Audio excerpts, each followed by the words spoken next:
Hello, everybody, and welcome back to another perfectly unscientific gaming review. I'm Shane12088 here in Star Trek Online, and today we are looking at the Caitian Aspero Support Carrier. And this carrier came out in the tail end of 2020, and for large part, its science carriers in general are not favored when it comes to doing vast amounts of damage because most times anything they can do, a science ship can do better because they have the secondary deflector ability, which adds a whole amount of radiation damage to them. But I wanted to focus on this carrier because this was a Tier 6 carrier that was made off of the base of a Tier 5 carrier that back when the Tier 5 version came out in 2012 was very unique for Federation characters because at that time, carriers were solely a Klingon jurisdiction. But now, of course, everybody has access to carriers. And this carrier today is underestimated in terms of what it can do, and I wanted to just have a little bit of a look at what this carrier does and what it can mean for other science carriers in-game as well. And maybe we'll make some recommendations on how science carriers could be improved. So in any case, let's start having a look at this here. This is a science carrier with 3 forward weapons, 3 aft weapons. It's got a commander science seat, a lieutenant commander engineering seat, lieutenant commander tactical seat, and a lieutenant commander universal command seat. Now, in terms of what we are running here, we are running Gravity Well 3, Very Cold in Space 3, Delayed Overload Cascade 2, and Jam Targeting Sensors 1. As well as in the science domain, we got Subspace Vortex 3, Photonic Officer 1 for cooldowns, and Hazard Emitters 1 just as a cleanse and minor heal. Now, in terms of how this all synergizes, we have to look into the specifications of both the build in terms of its traits and duty officers, which we'll get to in just a moment. But further on the bridge officer stations, we got Endothermic Inhibitor Beam 3, Aux to Dampeners 1, and Emergency Power to Engines 1. This is our mobility suite here to make this carrier move faster. It has a base turn rate of 5, so it does move pretty slowly, and this is just one option of what you could put in this Lieutenant Commander engineering seat. Quite honestly, we'd be better off served if this was a different kind of seat or maybe had a temporal specification to it, but we have to work with what we have. And then Torpedo Spread 3, Chemosite-Laced Weapons 2, and Tactical Team 1. And this is obviously for firing off our gravimetric and particle emission torpedoes and getting some nice gravimetric riffs off of the gravimetric torpedo, which comes from the Dyson Reputation system. The particle emission plasma torpedo comes from the Science R&D School, or you can buy it on the exchange. On its own, when fired, its detonation leaves behind a plasma cloud that deals a nice amount of damage.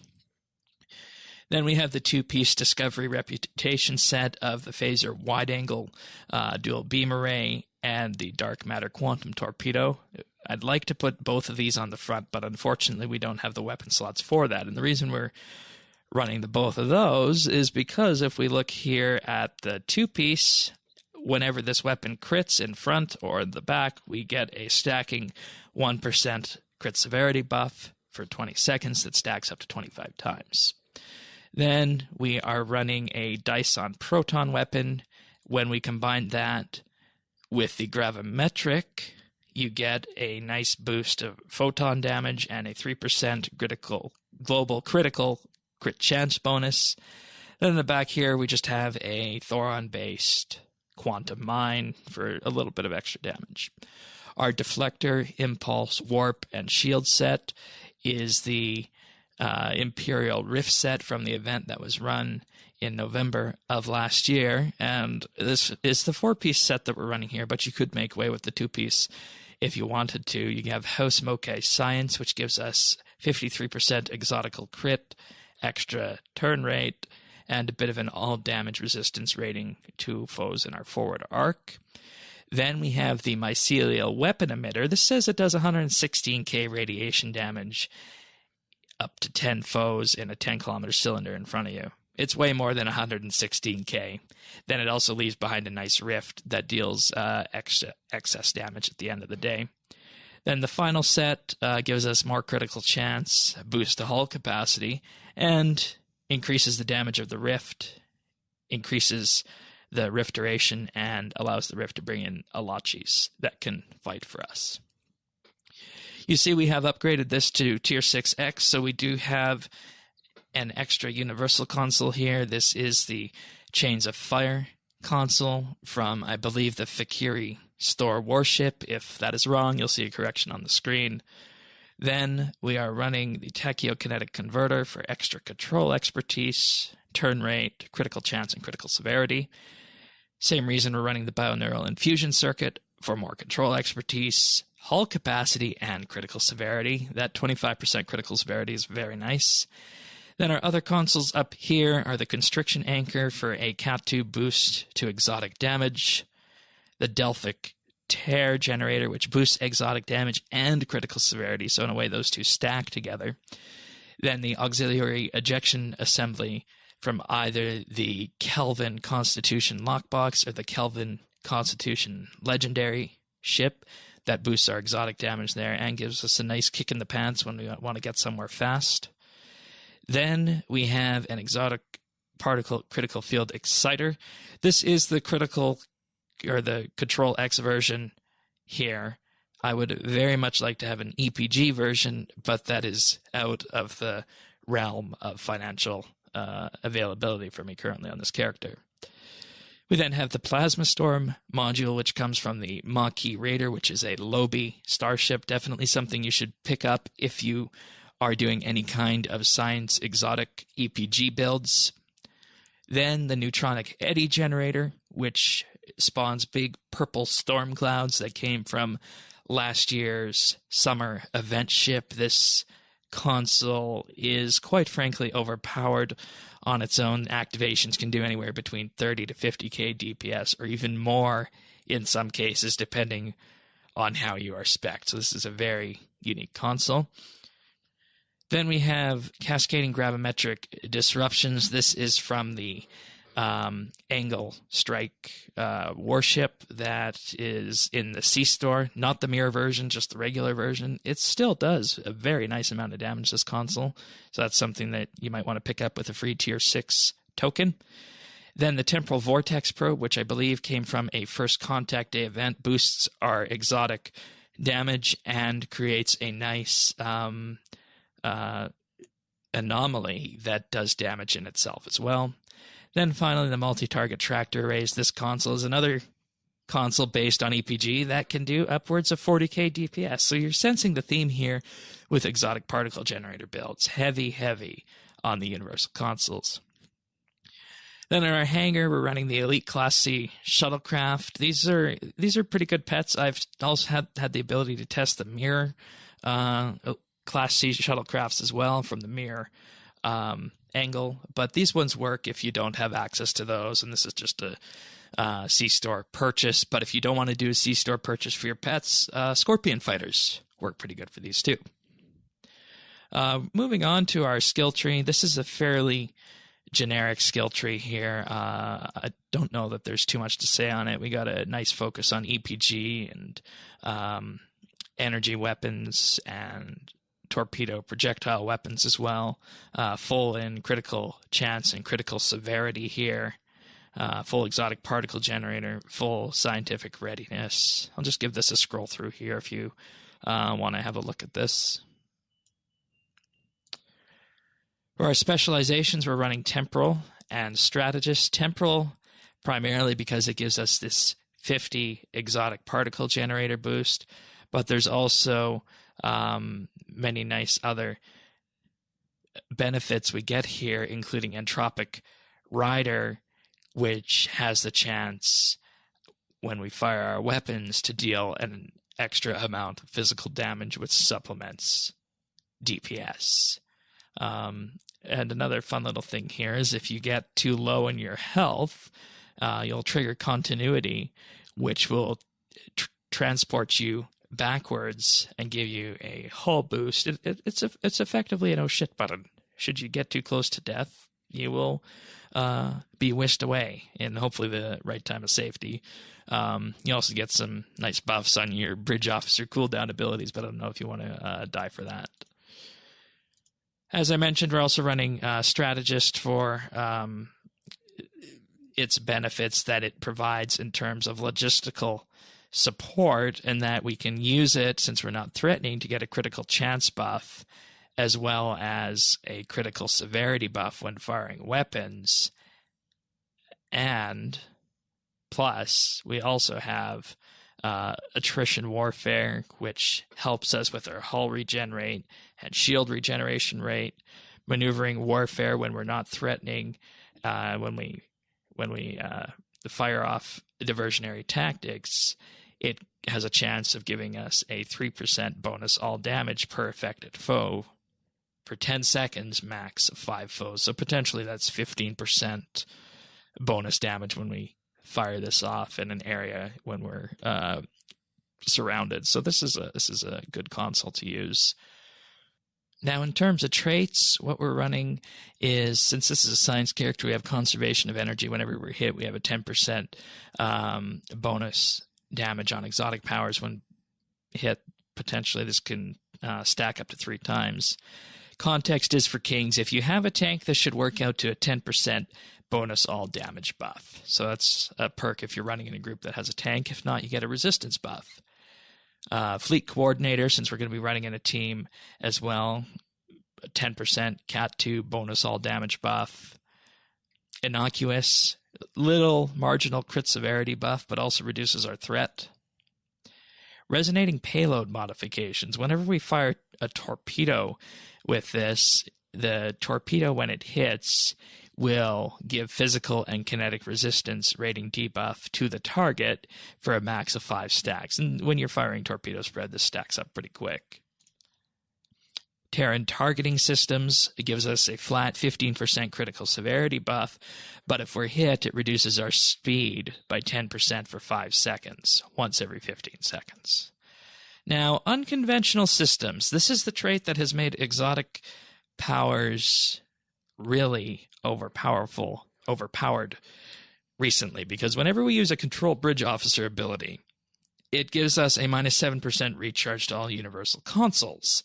So what that means is that if we fire off a gravity well, or if we fire off our jam targeting sensors, and that's precisely why jam targeting sensors is here, all of our universal consoles will cool down, which allows us to get them out even faster. So you can see where the synergy starts to build with control builds and universal console builds. This is something I believe that the devs said that they had explicitly decided to focus on, was the power of anomalies.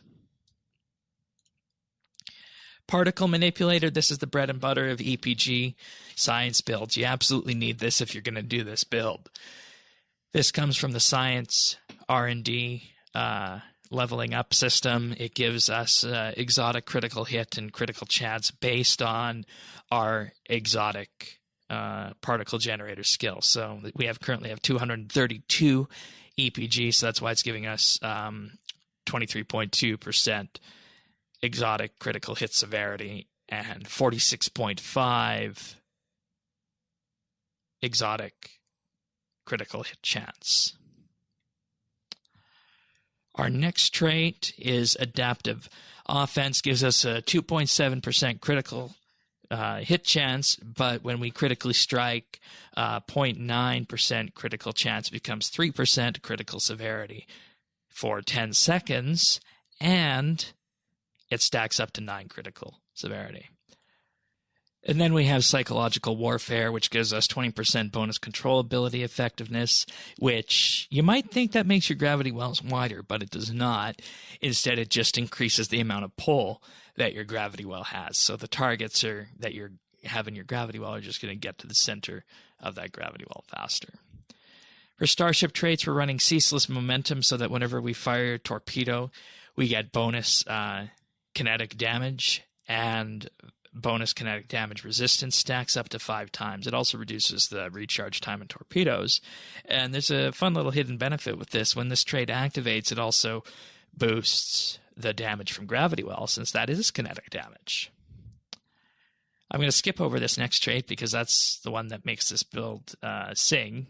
But this is also another trait right here that you're going to probably want to pick up if you're doing any kind of exotic particle generator build in the modern Star Trek Online meta, and that's Improved Photonic Officer from the Tholian Iktomi science ship. This is a Lobi ship.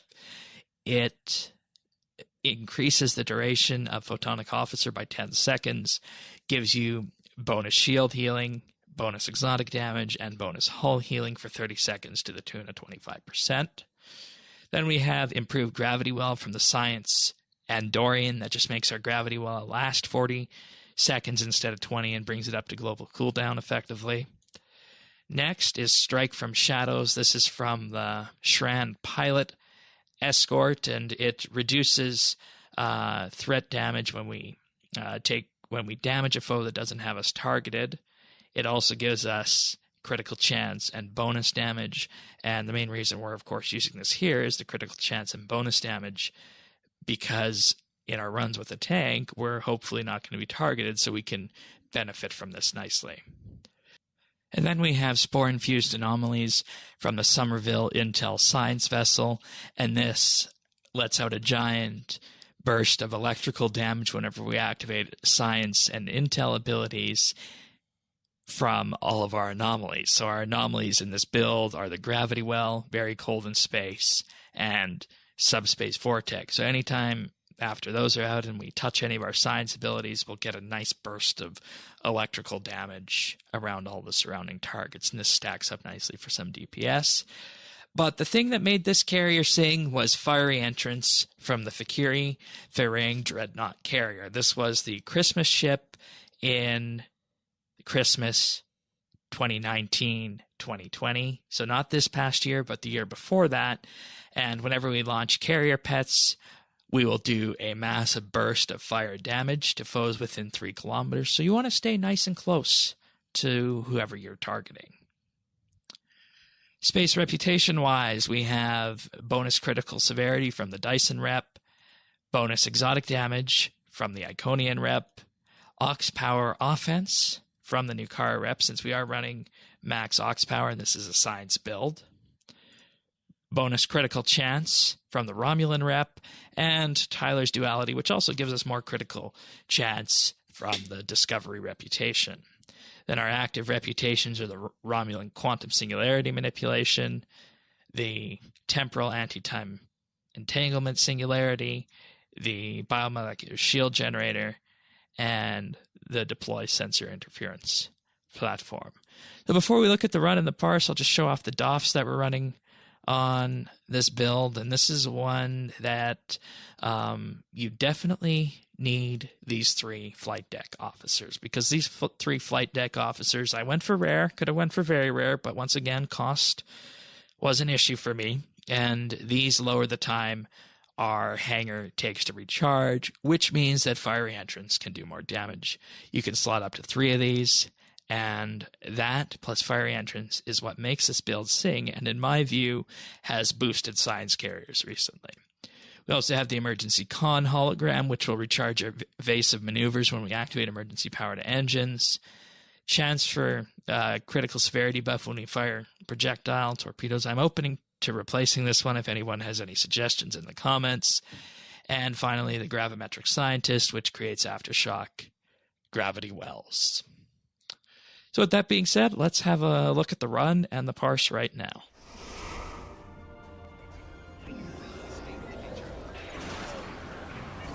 Scanning the nanite transfer.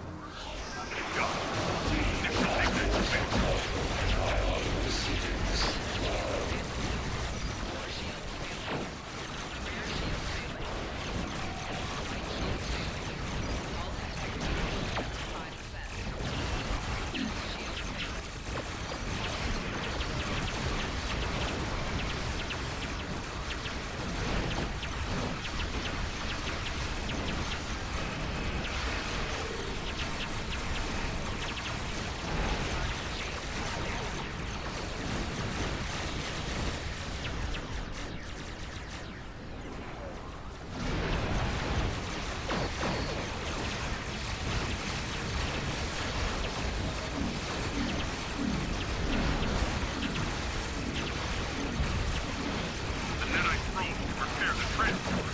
Stop that.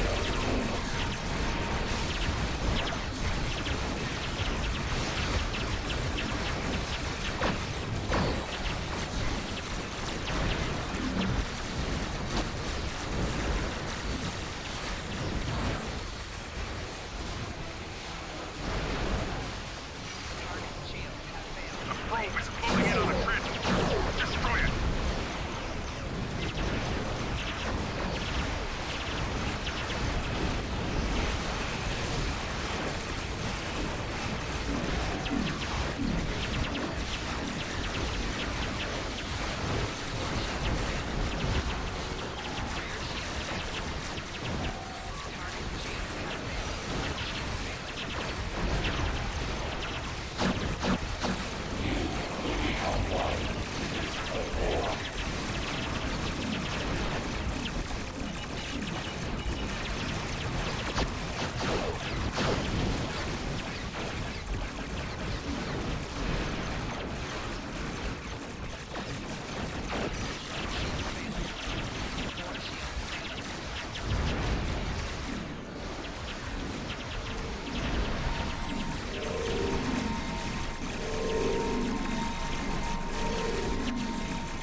All right, so there was that run, and hopefully you enjoyed that. Let's have a look at the parse here. You can see we have 138k DPS from pets, and I just want to make one thing clear here. You know, when it comes to the DPS range, you don't need to be doing 500k, 400k, or even 300k for elite content. 100k DPS for elite content is absolutely fine. And advanced, you can be less than 100k. So do not feel as though you need to be chasing those huge numbers. Some of us treat that as an end game, and that's precisely why we do that. But this just shows that there's so much room to go in these builds that you don't necessarily need improved photonic officer if you don't want to spend that money. And most of the traits that I did show off in this build can be cheaply obtained. So this would be an interesting exercise to see what you could do with this kind of build on a budget setup. But anyways, let's look at the pets. Our Class C shuttlecrafts did 44.6k DPS on their own. That's 6 of them. The Cryonic Turbulence, which is very cold in space, did almost 37k DPS. Our Neutronic Eddies, which is the console from the Rise of Science ship, did 33.6. Our Badlands Cyclone did 12.2. The Rift left over from our Mycelial weapon did 4.3, and our Anti-Time did 4.2, and then the rest just shifts down from there. Now, in terms of actual DPS here, 83k from gravimetric rifts and firing that torpedo. That is a benefit to using a science ship with that torpedo and torpedo spread out front. You can really pick up the damage from those torpedo spreads. Gravity Well did 45k DPS. Delayed Overload Cascade did 34. To note that the critical chance with Gravity Well was well into the 90k range, or 90% range, and this is just with Particle Manipulator running, amongst a couple of other things, including the Strike from Shadows trait. Our Vortex did 27.8, and our Fire Ray Entrance, which is what I am basing this entire ship build off of, did 22.8. So you can subtract a bit off that, but even if you took this away and maybe even took the gravimetric away, you can still see here that you'd still be north of 400k with this setup. So it's not that science carriers are bad, it's just that they have a very unique way that you have to build with them. 19.5k for the multi-target tractor arrays. Our particle emission clouds did 15.8. Our Chains of Fire console, which I think I only activated once in that run, did 10k on its own. So that's a bit surprising there. I actually like that console in hindsight. Our torpedo did 10k. Our mycelial weapon did 10k DPS with one shot, hitting 1.6 million.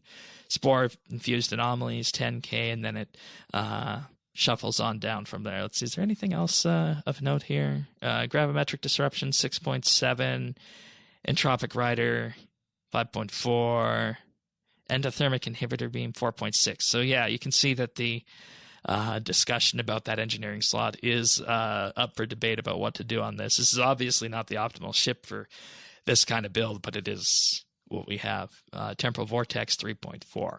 But I'll attach this parse in the notes if anybody wants to see this one. But let's get back to the game and offer up our conclusion here. So this ship and science carriers in general, if you ask me would I choose to fly as a science carrier all the time, my answer would probably be no. There would need to be a few things that would need to change about this ship for me to want to fly it every day, one of which would be its maneuverability, another of which would be that it would probably need an extra weapon slot in the front, like some other specific science carriers do have. And it would need a better specialization seat for what I was going with rather than command, maybe something like temporal, and we'd have to do something instead with the lieutenant commander engineering seat. But as you can see here, we did make something out of this ship, and it just goes to show that in modern Star Trek Online, any ship that comes out can be made to work and do interesting things. So with that being said, if you have any questions about this, feel free to leave them in the comments. If you have any suggestions as to how I might improve this, leave those too, because just like everybody else, I am improving. And until next time, we'll see you for another review. Take care, everyone.